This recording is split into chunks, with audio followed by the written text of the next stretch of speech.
What were the night's biggest takeaways? Joining us to discuss, Fox News contributor Leslie Marshall, and from Young Americans for Liberty, Kristin Tate. That question's pretty simple. I'm going to go with Leslie first because her name was first in the prompter. Leslie, what were your biggest takeaways? Oh, there are a lot of takeaways. First of all, I loved that the comment, if we had heard more, when Senator Harris talked about a packed court with the president, Court of Appeals appointments not including any African Americans. I like when she said bad cops are bad for good cops. I liked when she spoke of Joe Biden to save the auto industry. Those were some of my biggest moments. And also when Senator Harris spoke of George Floyd, I thought it was very moving and I thought it was very relatable. Okay, Leslie, quick follow-up. Is the fact that both Biden and now Harris really haven't said whether or not they are going to pack the court? They've definitely deflected on that question. Isn't that proof positive? They will pack the court if the Democrats are in power.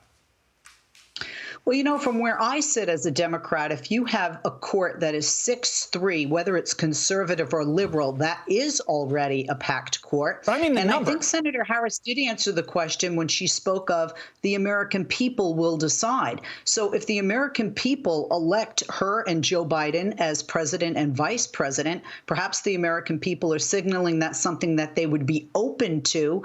But it may not be. You know, people think that Joe Biden, if he's elected, he could just do this, with a pen, like an executive order. It's obviously more complicated than that. All right, let's go to Kristin now. Kristin, your biggest takeaways of the night. And, we spent a lot of time talking to you about the economy. In fact, we did earlier this week. What did you think of the narrative of the economy from both sides? Well, I thought Mike Pence did a really fantastic job of building a contrast between these two parties on, of course, the economy, which is a top issue for voters, but also on other issues like the Supreme Court, like the Green New Deal. Meanwhile, Kamala Harris wouldn't even answer basic questions that voters deserve to know the answer to, like if she would pack the Supreme Court, or frankly, what she and Joe Biden would have done differently to handle COVID. This was a great night for Pence. He was the clear winner, and he assured Americans who watched an out-of-control presidential debate last week that there is a calm and steady statesman on the Trump ticket. I don't think the debate will move the needle too much, but it could help voters feel more at ease voting for Trump, specifically those suburban women who have been breaking for Biden in recent polling. Ladies, let's listen to a little bit more of the candidates on the economy. Take a listen. You have Donald Trump, who measures the strength of the economy based on how rich people are doing, which is why he passed a tax bill benefiting the top 1%. Day one, Joe Biden will repeal that tax bill. He'll get rid of it. The American people have a president who's a businessman.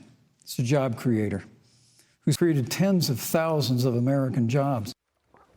Leslie, first question to you. Who made the better case on the economy just based upon that snippet right there?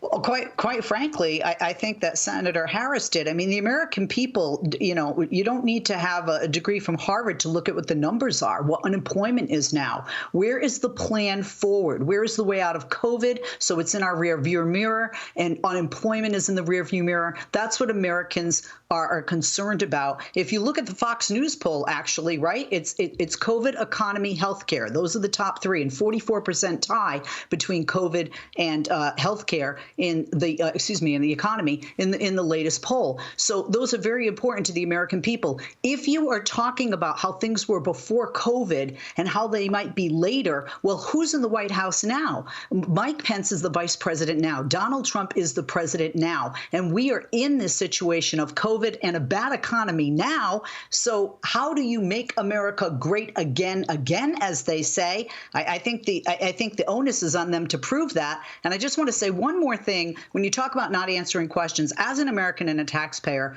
it really bothered me that the head of the task force on coronavirus couldn't answer two simple questions about the Rose Garden and the lack of social distancing and the lack of mask wearing, and in addition, why the United States has the highest number of deaths worldwide.